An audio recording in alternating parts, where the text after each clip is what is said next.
Kapag binubuklat natin ang aklat ng kasaysayan sa paaralan, madalas ay nagsisimula ito sa pagdating ni Ferdinand Magellan o kaya naman sa pananakop ng Espanya. Ngunit bihira nating marinig ang kwento ng mga pinuno bago pa man dumating ang mga dayuhan. Sila ang mga lider na namuno sa ating barangay, kaharian at sultanato. Sila ang nagtayo ng unang mga pamahalaan, nagtaguyod ng kalakalan at nagpanatili ng kaayusan. Sila ang ating sinaunang royalty. It's time, Solid Archers! Welcome to Watchlight, kung saan asintado ang bawat kaalaman. Sa iba't ibang bahagi ng kapuluan, umiiral ang iba't ibang sistema ng pamamahala. Sa mga pamayanang tinatawag na barangay, namumuno ang isang datu. Sa malalaking sentrong pangkalakalan tulad ng Maynila at Tondo, mayroong raha o lakan. At sa Mindanao, nakilala ang mas malalaking sultanato gaya ng Sulu at Maguindanao.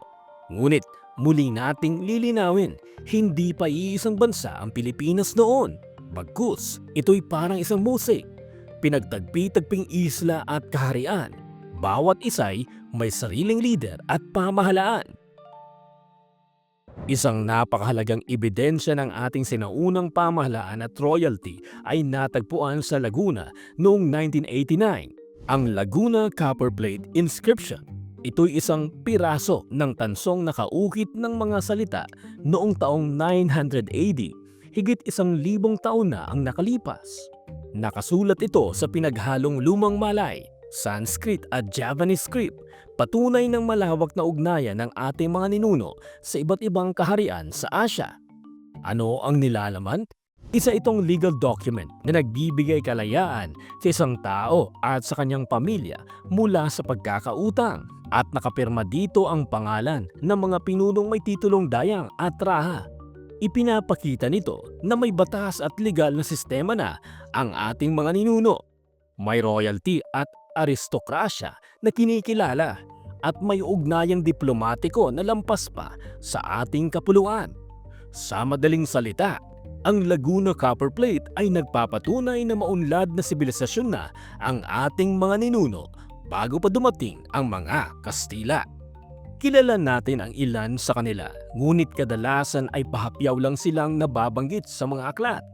Ngayon, silipin natin ang ilan sa mga pinunong minsang namuno sa ating kapuluan. Si Raha Sulaiman ng Maynila. Si Raha Sulaiman ay isang batang pinuno ng Maynila noong dumating ang mga Kastila. Noong 1570, nang tangkain ng mga Espanyol na sakupin ang kanyang kaharian, buong tapang niyang pinamunuan ang kanyang mga mandirigma upang ipagtanggol ang kanilang lupa. Para kay Raha Sulaiman, mas mabuti pang mamatay kaysa maging alipin. Bagamat natalo sa labanan, siya ay nanatiling simbolo ng paglaban.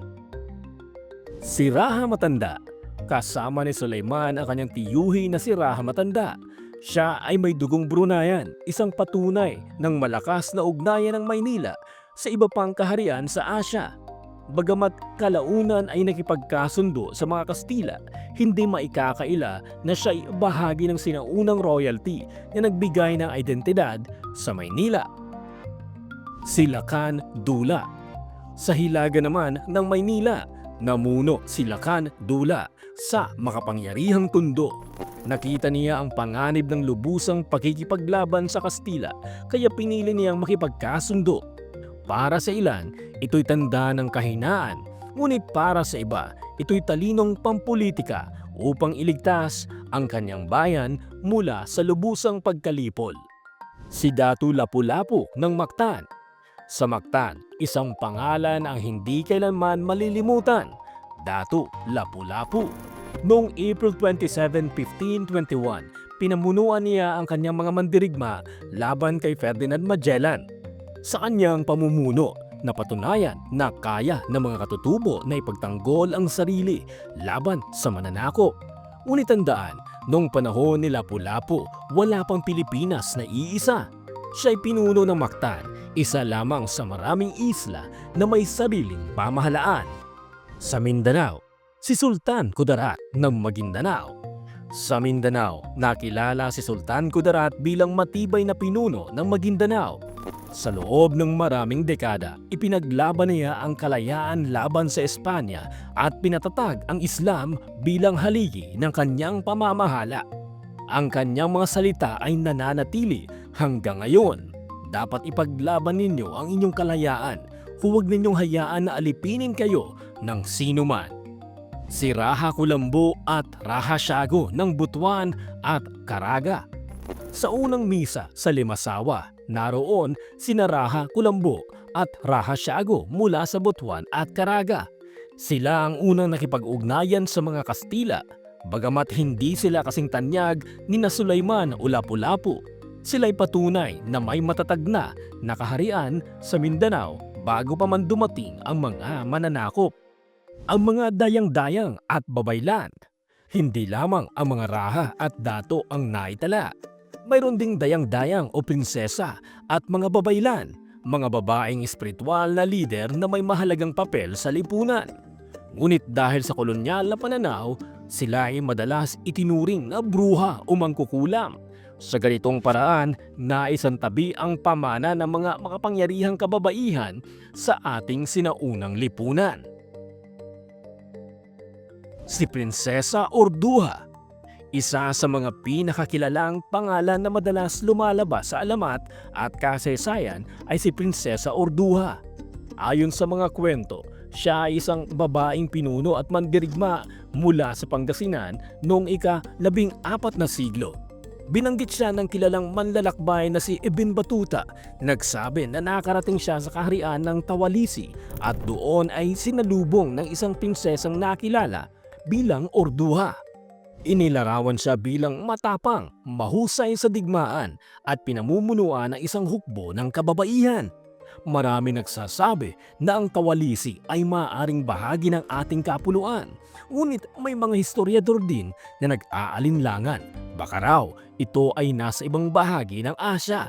Kung totoo man siya o alamat lamang, si Orduha ay naging simbolo ng lakas ng kababaihang Pilipino.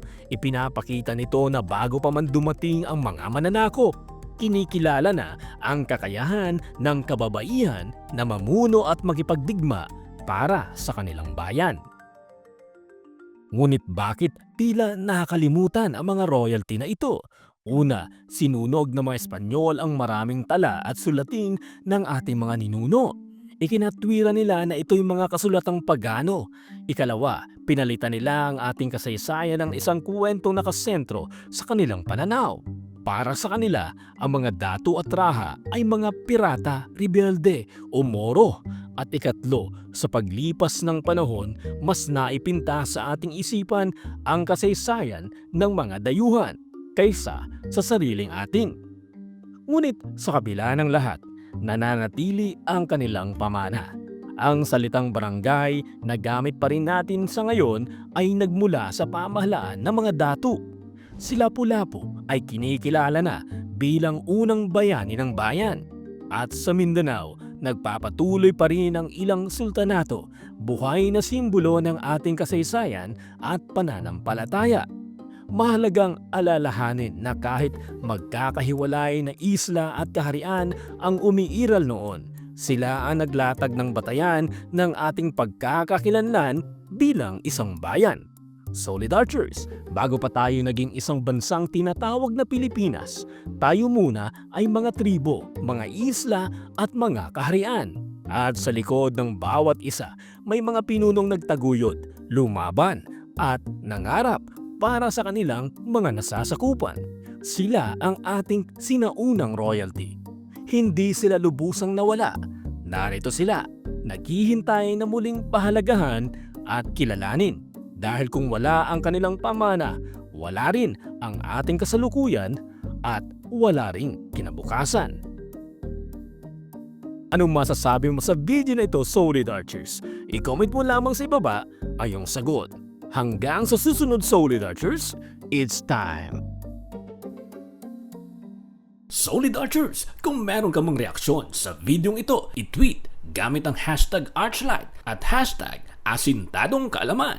Maraming salamat sa panunod. Huwag kalimutang mag-subscribe sa aming channel na Archlight para maging updated ka sa marami pang videos. Kita-kits po muli sa mga susunod na video. Solid Archers, it's time!